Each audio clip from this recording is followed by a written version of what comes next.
And let's get you the day's top story. Well, it's the biggest international news break of the day. Putin wanted to wipe out the leader of the Wagner Group, but Belarus intervened and welcomed Wagner chief and his fighters. Belarus President Alexander Lukashenko has revealed that Wagner Group's experience could help his military. The question now is, has Ukraine become a battleground for both the West and Russia to test weapons and shape armies of the future? We're now joined by Maruf Raza, who's a consultant and strategic affairs expert, joining us to talk more about this story. Maruf, what are your first thoughts? You see, if you allow me, initially, let me give a perspective on what the Wagner Group has done.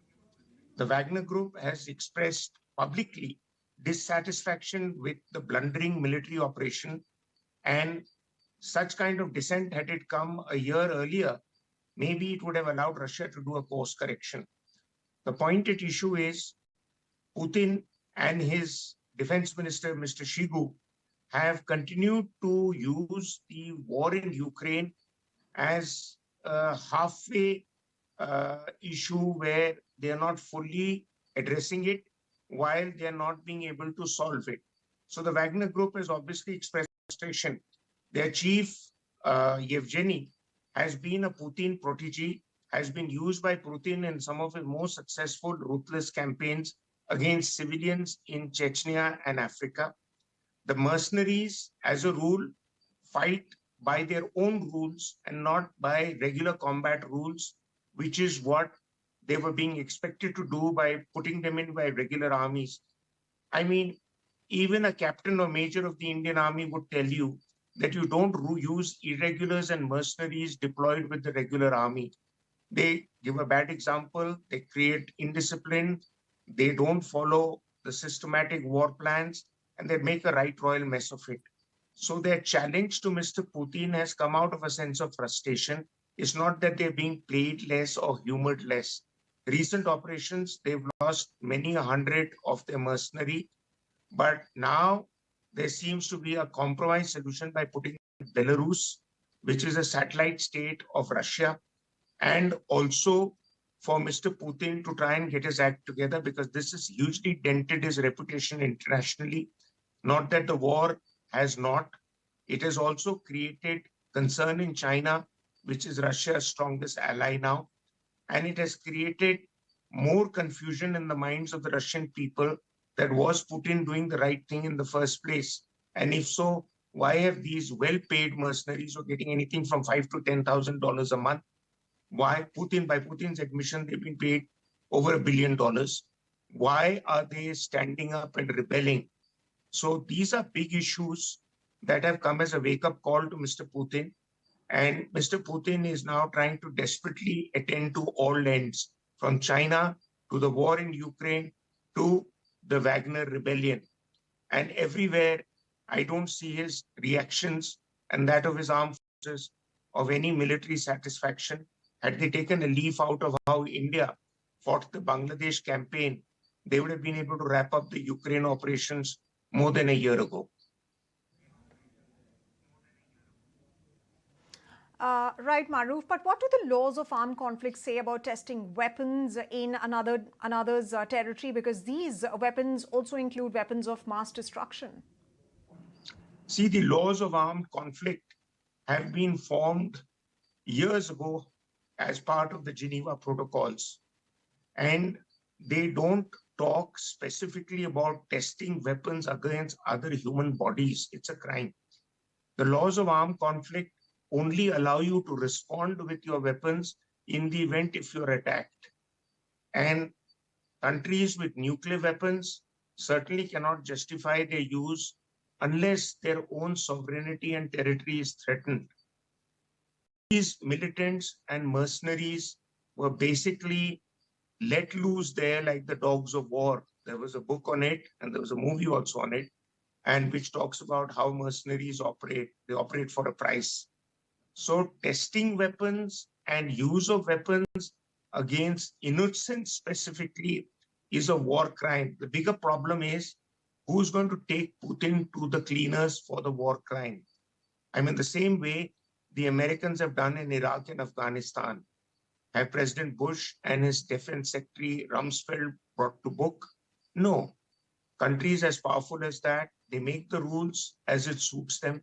Countries as powerful as that use weapon systems as it suits them. And the UN is a disaster.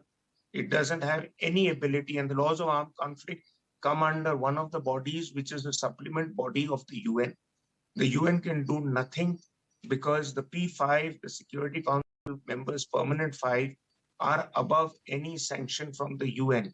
So clearly, this has been done by the US, most recently Afghanistan, Iraq, also in Syria, also in Kosovo. And this was Putin's hour of doing exactly what was done by the West. The problem is the Western propaganda machinery is so strong, even in India, that we are given to believe everything the West does is right, everything Russia does is wrong. Both are wrong in using force against civilians and children, and not being able to efficiently and clinically carry out an operation where military force can be used against military force. So the problem is the other side also uses proxy armies. The US has been supporting the Ukrainians full on, and all sorts of weapons and platforms are being used. There is collateral damage, but not of the size that has taken place in Ukraine. Right, Maruf, but will it bode well for Belarus, or will it lead to the potential destabilization of the country? Can you throw some light on that as well? See, Belarus has a dictator there, and therefore he is supported fully by Moscow. So these mercenaries have been given a parking place for the time being and a kind of extraction, path from the conflict, because for them, the conflict was not going the way they are used to, by using excessive force against civilians with no opposition. But in the long run, countries in the neighborhood of Belarus, in Europe, like Lithuania, Latvia, they have expressed concern that the war could now shift into Belarus, and they would be the first on the firing line. But Russia is very powerful militarily. Russia has blundered.